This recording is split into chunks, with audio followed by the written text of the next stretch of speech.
महापुम नामक गांव में महामारी की बीमारी फैलते ही सभी लोग मास्क पहनकर इधर उधर भटक रहे थे। एक दिन उस गांव में कोरोना टीकाकरण शिविर लगा।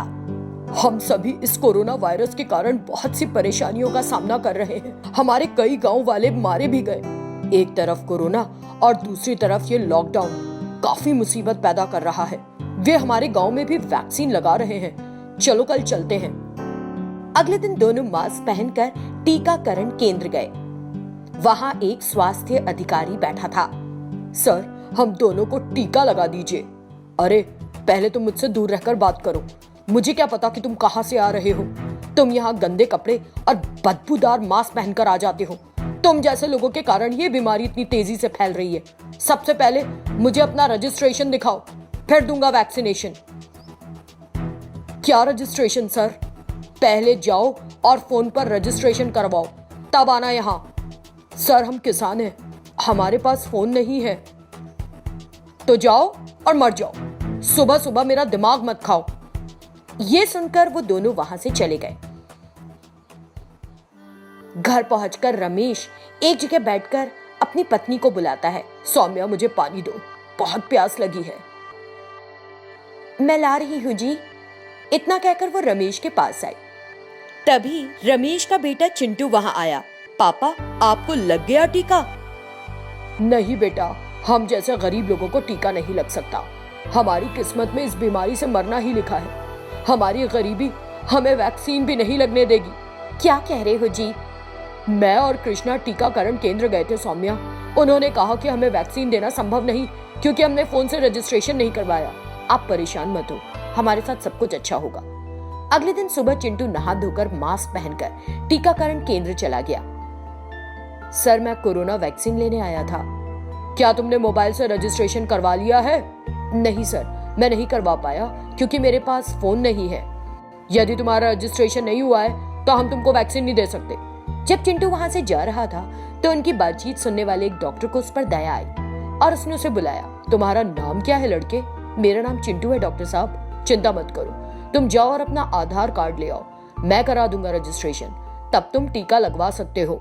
डॉक्टर साहब, पहले मेरे पापा और उनके दोस्त को टीका लगा दीजिए, उन्हें इसकी बहुत जरूरत है। ठीक है, तुम जाओ और उन्हें यहाँ ले आओ। आधार कार्ड लाना मत भूलना।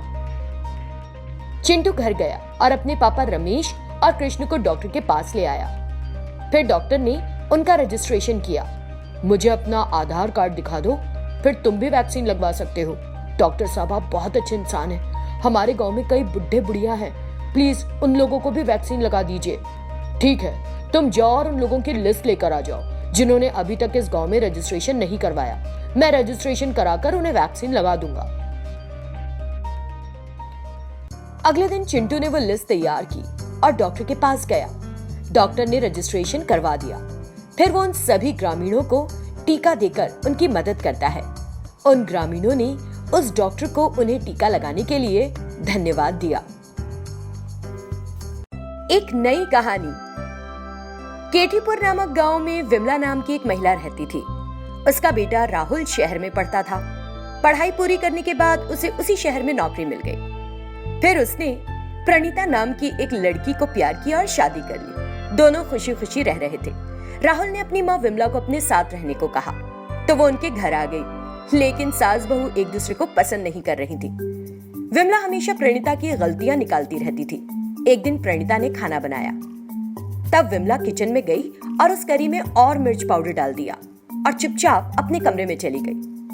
जब तीनों बैठकर खाने लगे, राहुल ने जैसे ही पहला कौर मुंह में लिया, हे भगवान, ये करी किसने बनाई? मैंने बनाई है। क्यों? क्या कोई करी में इतना मिर्च पाउडर डाल देता है? उसके ऐसा कहने पर प्रणीता ने आगे कुछ नहीं कहा। अगले दिन प्रणीता कपड़ों पर आयरन कर रही थी।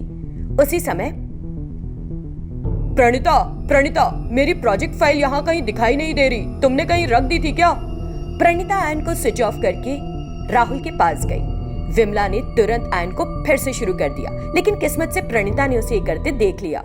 सासू माँ, क्या आप ये सब कर रही हैं? ऐसा सोचकर उसने उस आयरन को विमला की एक सिल्क साड़ी पर रख दिया और चली गई। साड़ी धू धू करके जलने लगी और बदबू आने लग गई। विमला ने तुरंत सोचा, मेरे बेटे की पसंदीदा कमीज जल जाने से आज अपने पति की डांट खाना। ऐसे सोचते हुए वो उस आयरन के पास गई और देखा कि उसकी तो खुद की साड़ी जल रही है। अरे रे, मेरी साड़ी जल रही है। इस तरह वो जोर जोर से चिल्लाए। ये सुनकर राहुल और प्रणीता वहां आ गए। देख राहुल, तेरी पत्नी ने मेरी साड़ी जला दी। तेरे पापा ने दी थी मुझे वो साड़ी, उनकी याद थी। क्या हुआ माँ, आप हमेशा अपने कपड़े खुद ही तो आयरन करती हो, फिर उसने कैसे जला दिया आज? बुढ़ापे में किसी बात को भूल जाना स्वाभाविक है माँ जी। कल से आपके कपड़े मैं आयरन कर दूंगी, ठीक है? इस तरह उसने बड़ी मासूमियत से कहा। अगले दिन विमला अपने कमरे से बाहर नहीं आई। ये देखकर प्रणीता ने सोचा, ये क्या, माँ जी आज बाहर नहीं आई? ये सोचकर वो चाय लेकर विमला के कमरे में ही चली गई। माँ जी, माँ जी, इस तरह उसने विमला को बुलाया, लेकिन विमला ने कुछ जवाब नहीं दिया। ओह, इनका शरीर तो तप रहा है। माँ जी, सबसे पहले आप ये चाय पी लीजिए, मैं डॉक्टर को बुलाती हूँ। उसने डॉक्टर को फोन किया। फिर वहां आकर डॉक्टर ने विमला का परीक्षण किया और उसे इंजेक्शन दिया। सब ठीक है, एक सामान्य वायरल बुखार है। मैं जो टैबलेट लिख रहा हूँ उसको नियमित डोज दीजिएगा। तब प्रणीता बिल्कुल जैसे उसकी अपनी माँ हो, इस तरह विमला की देखभाल करने लगी। प्रणीता, मैं माफी चाहती हूँ बेटी, मैंने तुम्हें बहुत सताया, लेकिन तुमने मुझे अपनी माँ की तरह माना। मैं ही तुम्हारा दिल नहीं समझ सकी, है ना? सासू माँ, आप मुझसे बड़ी हैं, ऐसा मत कहिए। हम सब एक परिवार के सदस्य हैं, हम सबको साथ में खुश रहना चाहिए। उस दिन से विमला और प्रणीता आपसी प्यार से रहने लगी।